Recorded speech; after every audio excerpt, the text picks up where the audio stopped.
Frères et sœurs, priez. Nous l'avons dit, prier, ce n'est pas d'abord demander, mais c'est écouter. Mais c'est bien aussi demander.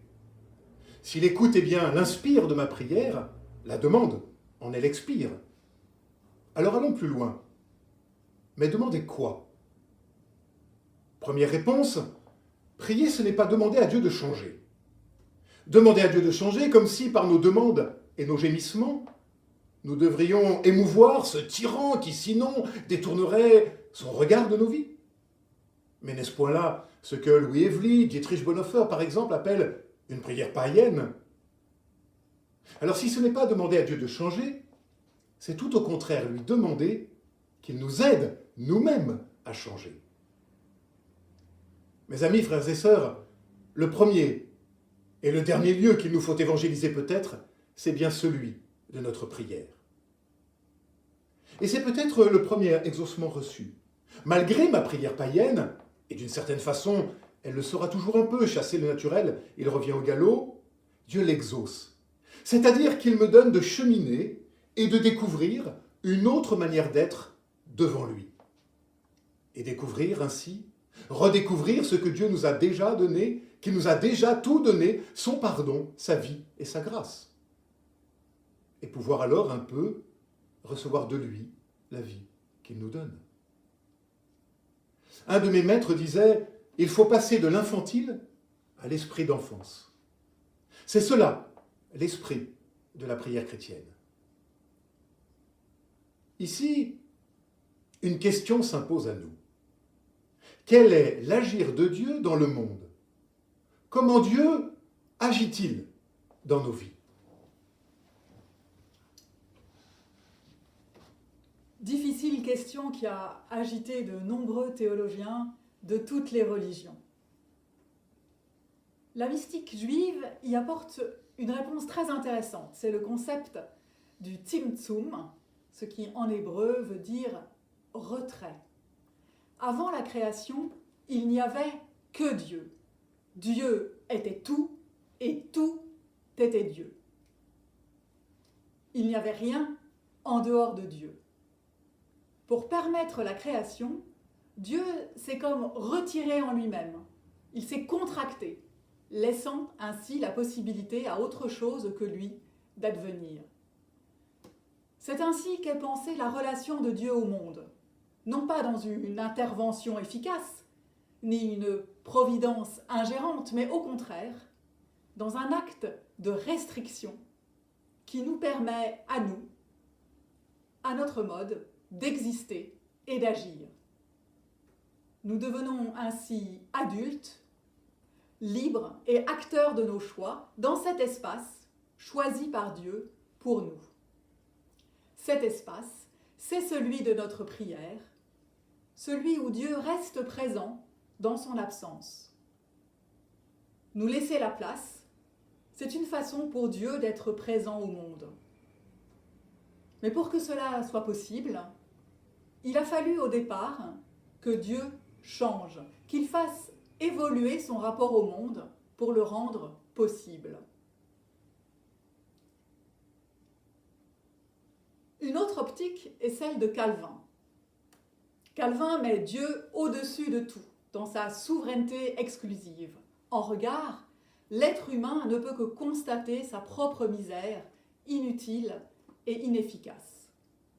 La distance qui le sépare de Dieu est infinie et ne peut jamais être comblée par l'être humain qui n'est rien, si ce n'est éclairé de la lumière de la grâce de Dieu. Pour Calvin, le temps des prophètes, des miracles et des guérisons est terminé.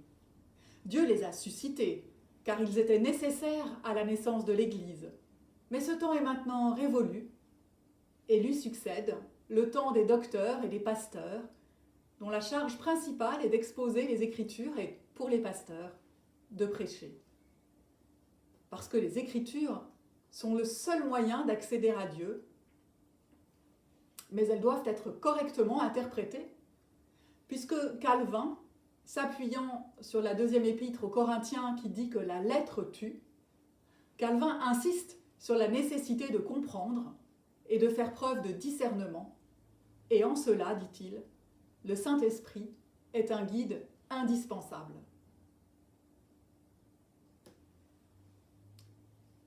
Et cela nous mène à une autre façon de réfléchir et de penser la question de l'agir de Dieu dans le monde. C'est le dynamisme créateur. La Bible nous raconte un Dieu en mouvement, qui n'est jamais autant Dieu que dans les relations qu'il vit avec les êtres humains et dans ses créations sans cesse renouvelées. Dans la foulée de la théologie du process et à la lumière de tous ces récits bibliques, se dessine le concept que tout n'est que mouvement et relation, y compris Dieu lui-même.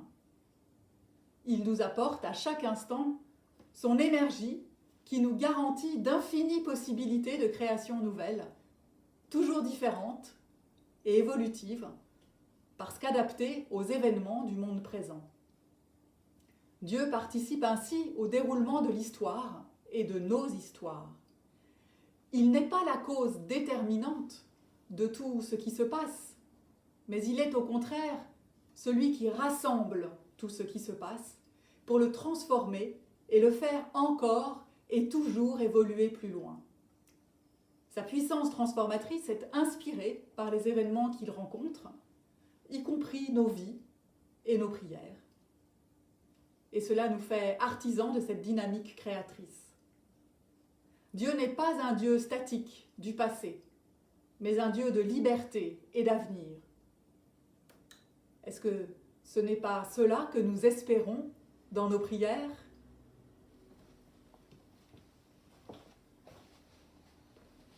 Oui, mais me direz-vous, dans les évangiles, le Christ ne nous dit-il pas que tout ce que nous demanderons en son nom, il nous le donnera ? Alors 2 choses ici sont à préciser et d'importance. Qu'est-ce que demander en son nom, sinon comme lui l'a demandé ? Et qu'a-t-il demandé ? Que ta volonté soit faite. Et c'est ce qu'il nous demande aussi de demander dans la prière du Notre Père. Que ta volonté soit faite. Et qu'est-ce que la volonté de Dieu, sinon son amour pour le monde ?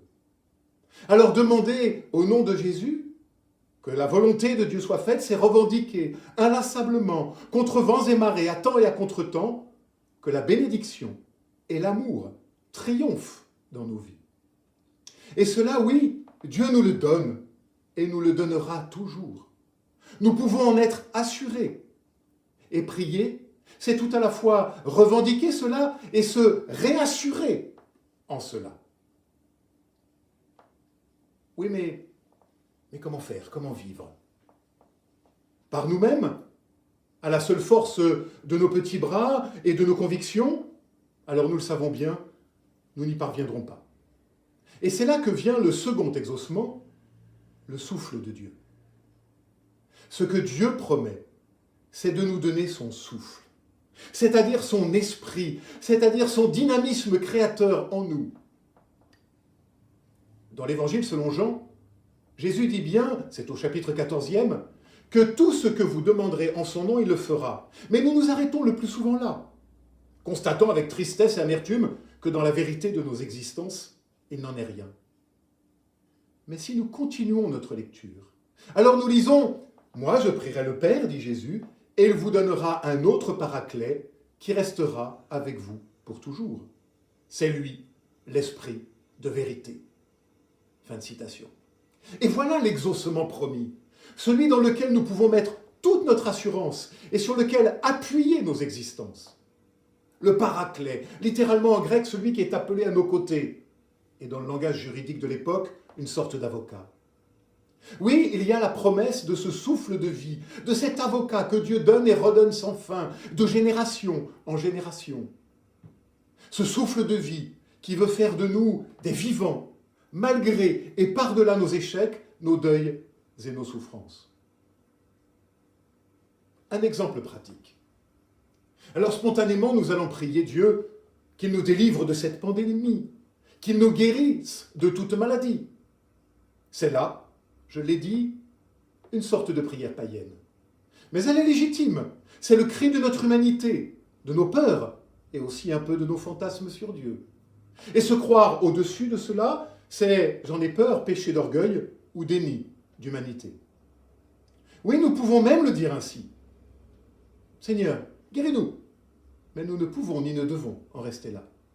Il nous faut passer de l'infantile à l'esprit d'enfance et apprendre à dire avec le Christ, Père, dans cette période si étrange que nous vivons, alors que nous nous affrontons à l'inconnu et à la mort qui rôde, donne-nous ton souffle, afin que nous puissions traverser la situation sans nous effondrer et rester ainsi enracinés dans la confiance et l'espérance par la seule puissance de ton esprit de vie.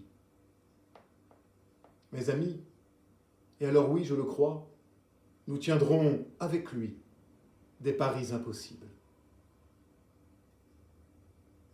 Et nous terminons avec ces mots du cantique de Zacharie, c'est dans l'évangile de Luc, au 1er chapitre.